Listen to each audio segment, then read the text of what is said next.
perfect attendance in my life.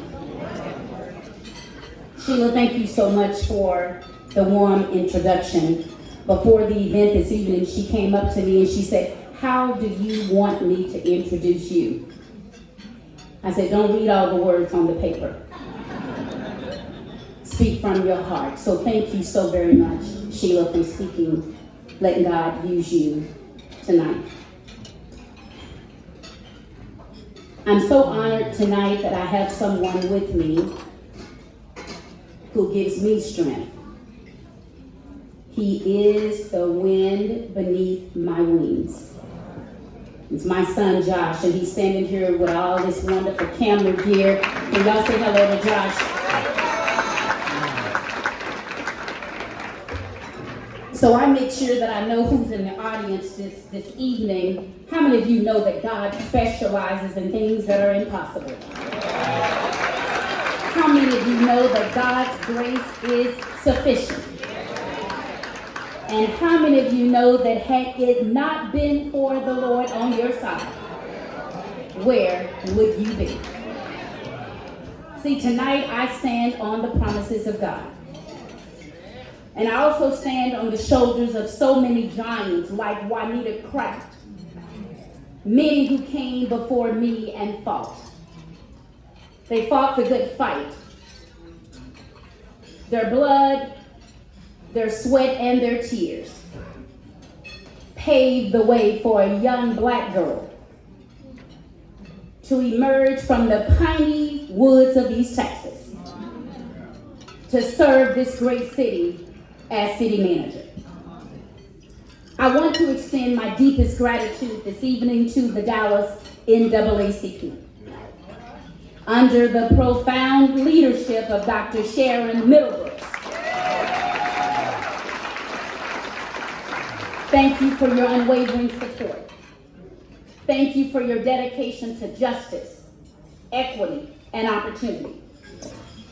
This extraordinary celebration tonight reminds me that your work continues to serve as a beacon of hope, progress, and resilience for our community. We know that now is not the time to let your light go dim. We know that now is not the time to wait and see. And we also know that now is not the time to let your fears overcome your faith. We gather under the theme of Be a Champion for Change, empower resilience in our community. And so what I want to challenge you tonight is that as we reflect on this theme, let's not think about where we stand today, but let's talk about where we're going. Change does not wait for an invitation. It does not knock politely, nor does it whisper. But change demands action, vision, and most of all, courage. So my friends, I submit to you this evening that if we are going to be champions for change, it is time for us to dream out loud. Dreams that remain unspoken, unwritten, or unlived are just wishes. And I'm not in the wishing business. I'm in the action business. The moment that you breathe life into your dreams and you take the steps toward them, they become movements, legacies, and they deliver lasting impact. In your mind tonight, I want you to think about some of the boldest dreamers that we've had in history. See, they were not just thinkers, they were doers. They didn't imagine justice, they fought for it. And they did not just hope for change, they became the change that they wanted to see in this world. They didn't knock on the door, they walked through them, even when they were afraid of what was on the other side. So we're in Black History Month, and we know that Women's History is next month. All right. So tonight I'm gonna give you a 2-for-1.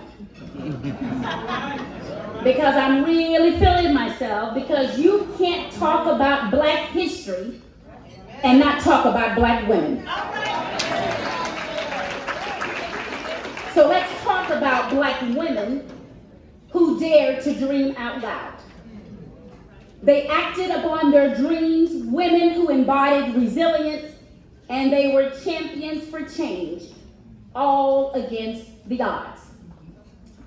Patricia Roberts Harris was the first Black woman to serve in a U.S. presidential cabinet. When she was questioned about her qualifications to be the Secretary of Housing and Urban Development, she responded, "I'm a Black woman. I'm a lawyer, a professor, a former ambassador, and the head of a university. If my life has not qualified me to serve, then I don't know what would." Sounds familiar, right? She walked through the door even when others tried to bar it shut. But let me tell you what else Patricia Roberts Harris did. She opened a door for me. See, I went to graduate school to pursue a Master's of Public Administration on a Patricia Roberts Harris Fellowship.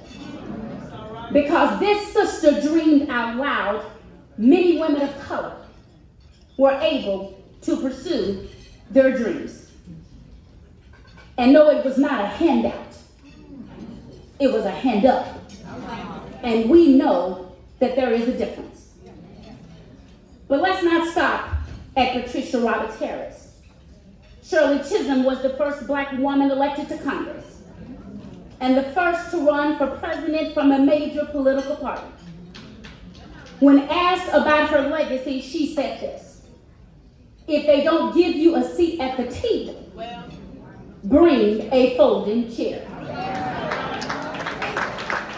See, if you have a folding chair, you can pick it up and you can move it from table to table. In my opinion, that's portable power. Take it with you everywhere you go. Shirley Chisholm didn't wait for permission. She created space for herself, and she created space for others. But let me keep going. Barbara Jordan was a voice of justice, the first Black woman from the South elected to the U.S. House of Representatives. With a voice that commanded attention, she once said, "We as human beings must be willing to accept people who are different from ourselves." Her words remind us tonight that leadership is about inclusion, humility, accountability, and respect for others no matter where they live, no matter what they look like. Madam C.J. Walker was the first self-made female millionaire in America. She didn't just dream of success, but with a strong work ethic and self-determination, she built it with her own two hands, proving that economic empowerment is a cornerstone of resilience when you dream out loud. But I'm still not done. Mary McLeod Bethune was a woman who knew the power of education, self-reliance, and perseverance. One day, a train conductor asked her this question: "Auntie, do you know how to cook biscuits?" And this was her answer: "Sir, I'm an advisor to presidents, the founder of an accredited four-year college, a nationally known leader of women, and the founder of the National Council of Women. And yes, I know how to cook some good biscuits."